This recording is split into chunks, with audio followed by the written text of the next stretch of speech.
Hi everyone, hope you're doing well. Okay, so let's carry on with 9 Lives and let's take it from the intro now. So we're in C minor. And I guess before we carry on, it might be useful to look at the bass riff just to get an idea of what's sort of going on underneath, you know, what we're actually playing. So 3rd fret on the A.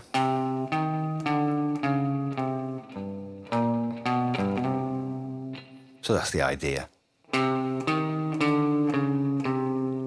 So 3rd fret on the A and 6th on the A, and we're going to walk that down chromatically, 6, 5, 4, back to the 3rd. That in and of itself is just like a nice little kind of C minor thing.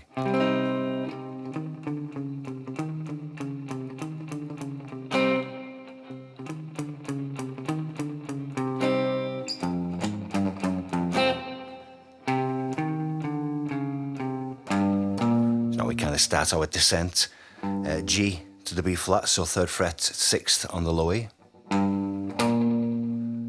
Then our kind of leading note, which comes from this G7, so 2nd fret on the A. Back to the G, the 3rd on the low E. And we start the riff again.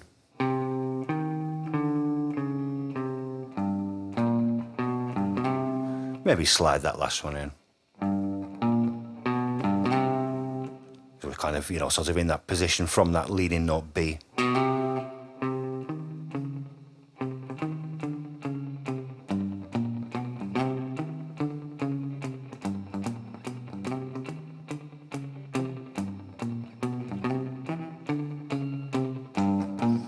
So the bass will play that 4 times, then we come up with that little kind of drum fill. And I'll put a few links in the description because I've kind of played this intro like the record, but really it's so kind of, you know, free form when Brian plays it live that you're going to kind of waste a lot of kind of energy just trying to get the right beats to kind of catch where he does it on the record exactly. But we'll do that. So that bass riff happens 4 times. And then, so if we imagine, so the drums come in on that first beat. So we just lower down our volume and we play through a C minor. And we just kind of bring that volume in so the chord swells in. And we kind of give this little kind of offbeat hit. That kind of swell lasts for a whole beat, and I think it's on the and of the first beat of the next bar where we'll do this kind of offbeat. But like I say, that's kind of you know, a lot of sort of energy wasted just trying to get that exactly. You know, watch Brian live, and just kind of, you know, use your own intuition in the sense of that. You know, let's see.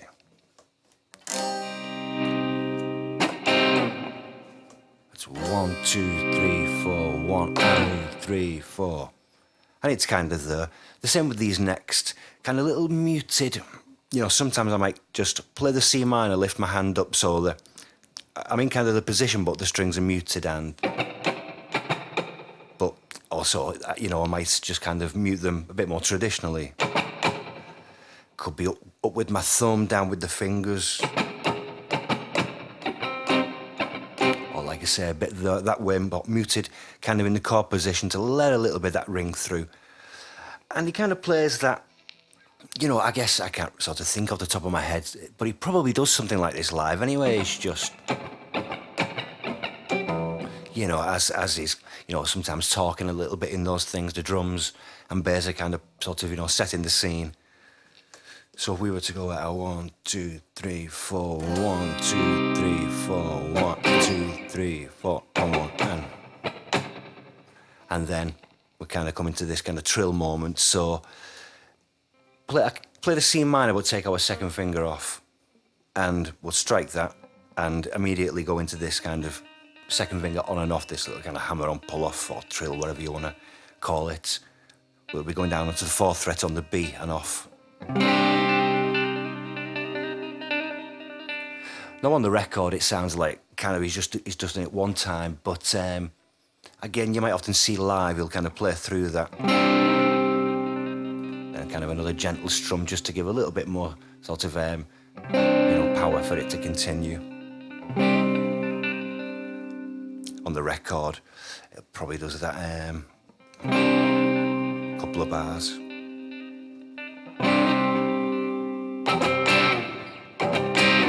And another kind of, offbeat, sort of slide off with the C minor.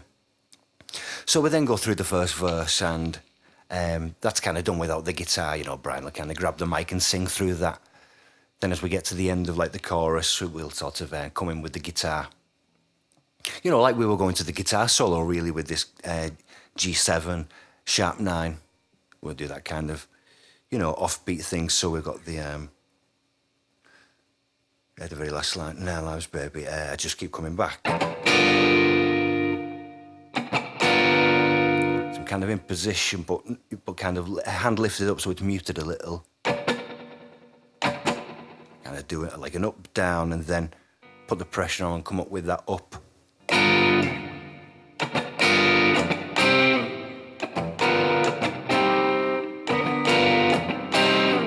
Into a C minor, we kind of slide that off.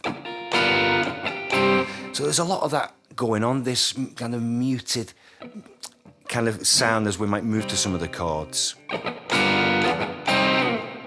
Now for this first verse, it's very kind of sparse, and really, you really want to kind of try to practice this with your thumb. Same with something like Stray Cat Strut, but we'll get into that sort of, its own beast. But you really want to sort of work the thumb with this, very, very soft, and let the dynamics come through that. Certainly not the pick. So.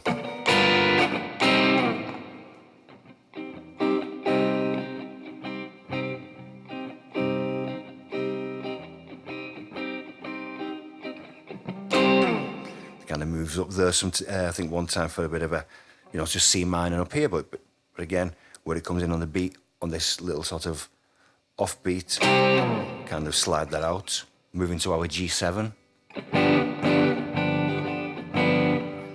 So coming in on the verse, that's the first time that it happened.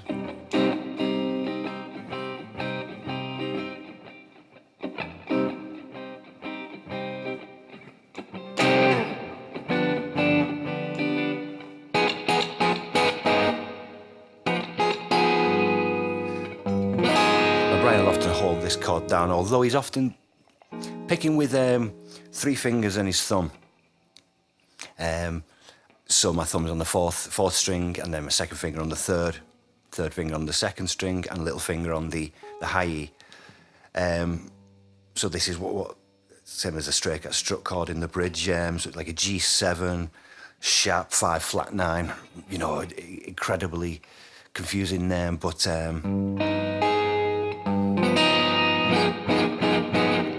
So, I'm just playing the 3rd fret on the low E, and then 3rd fret on the D, 4th on the B, 4th on the G, and then a little kind of bow with my little finger on the 4th on the B and the E. My first finger's muting the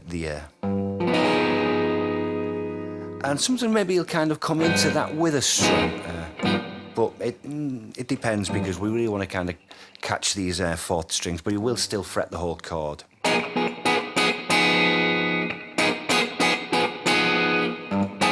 Sometimes I might hit that low note first.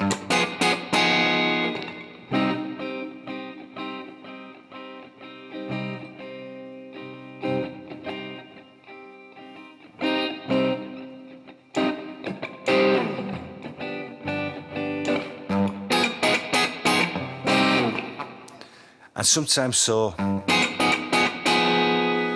right, we could hit that just G, because our G has a kind of leading back to the C minor to slide off. But sometimes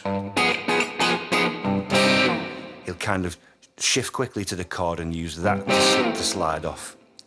These are kind of like, not necessarily super important details. They're more, what do you call them, sort of idiosyncrasies, of Brian, how he kind of moves between things. But it can be interesting sometimes just to sort of, to see. So we'll come back there, slide in off the C minor, go to a C minor 9.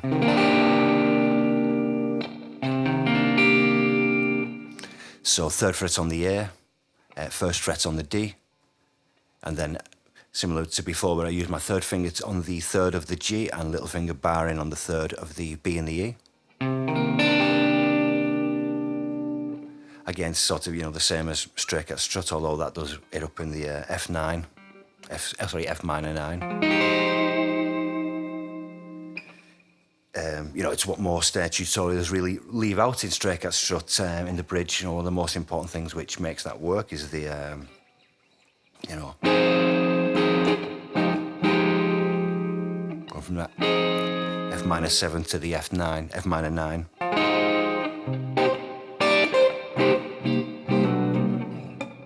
Same as here, F minor to F minor 9, F minor 7 to F minor 9, D7, and then like this chord we've been using, the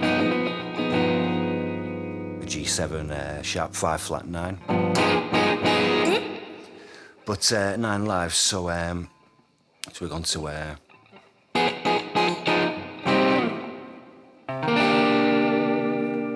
then F minor.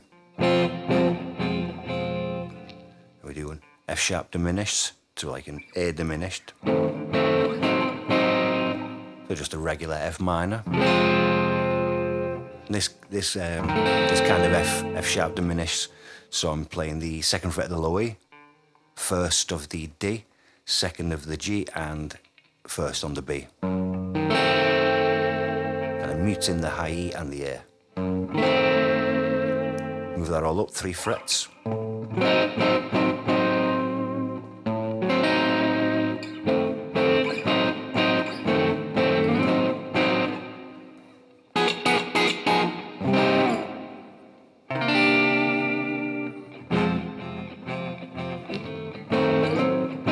Back to C minor, G7.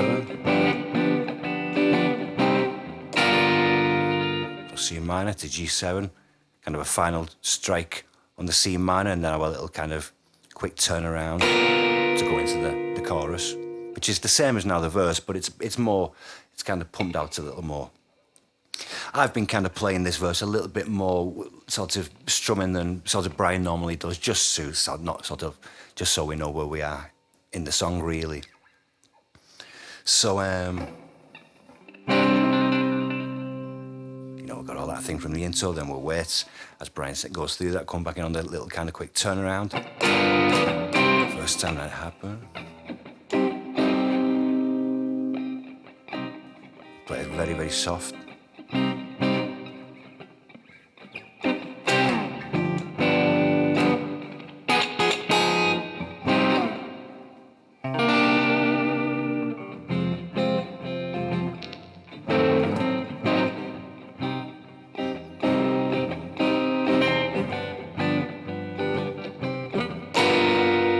So now we're going to the chorus.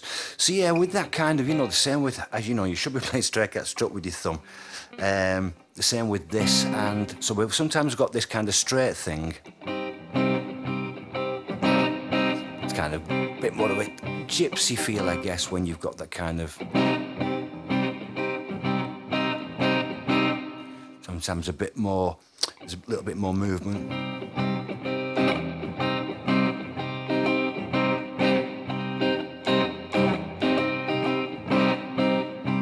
So that's what I'd probably be doing something now as we go to the chorus, just try and find ways to sort of, push it forward by the sort of choice of strumming. When you might do it more sort of singular like that, it could sort of feel a bit more intense to then sort of break that up with a bit more kind of maybe on the G7. So let's go into that chorus.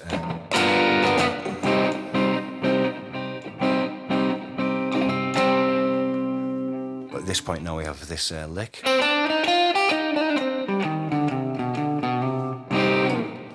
So we come in.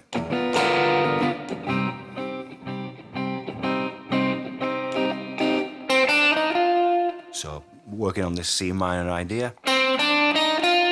So 5 on the G, 3, 4, 6 on the B, 3 on the high E.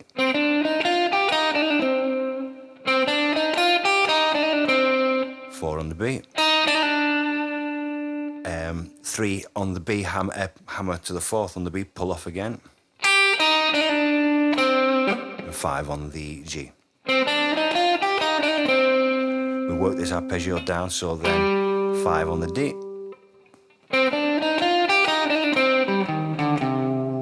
and 6, 5, 3 on the A.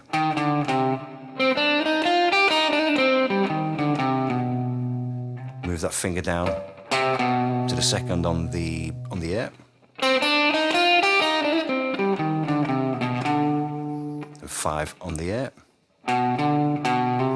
Back to 2 on the A, and slide that into the 3rd on the A, which is our C note, the root of the chord we're going to want. So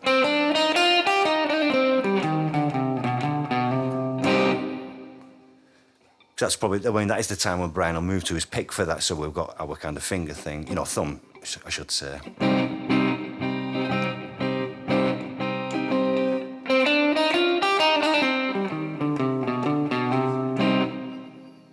So we'll move to the pick to do the lick. With that final slide, give our chance to sort of switch back to the thumb and carry on.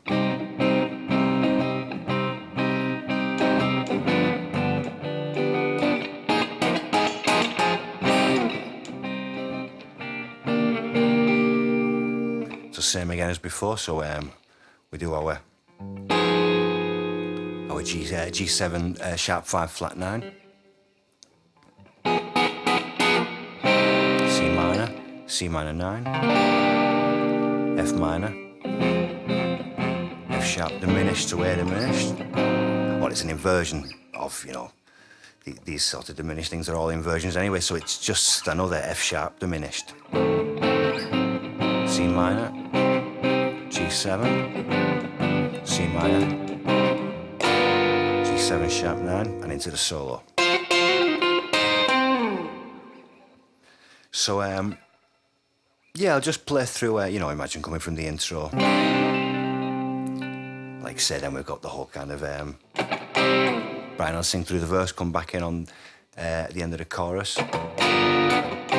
First time that it happened.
So, and then after the solos, we know then we're going to shift all this up a semitone. So it depends how we want to look at this, sort of G sharp to C sharp minor. And I just want to sort of look at some of the, there's not that much really difference. I mean, it'll just now play through this verse. Kind of using the same thing, everything up a semitone. I just want to sort of record that, like, the kind of intro thing, just with a few of the kind of set movements Brian does. Same with them, we'll move all that up again, another semitone into D minor, sort of coming back in on its 5 chord, A7. And there's a lot of kind of little movements, so I'll record that and then we'll sort of look at the end. But like I said, it's basically the same chord, so you could just shift everything up a semitone after the solo, and then it'll go through that whole cycle, then shift everything up a semitone, and sort of also look at that kind of end lick. It's a little bit spontaneous and, impossible to get 100% because even Brian has never played that really live, and it's just one of those things. He's just throwing his kind of licks and scales together, but we'll get a kind of a good approximation anyway. But give that a try, and like I say, a lot of these ideas, well, not a lot of these ideas, sorry, this minor 9, the this kind of 7 sharp 5 flat 9 chord, essential to stray cat struts. So that's something we've got to really investigate. There's a lot of some things out there, but they don't sort of provide some of the info that could be useful for that track. So I'll get to work on that too. But anyway, 9 lives. So give it a try, folks. Have fun, and I'll see you soon. Cheers.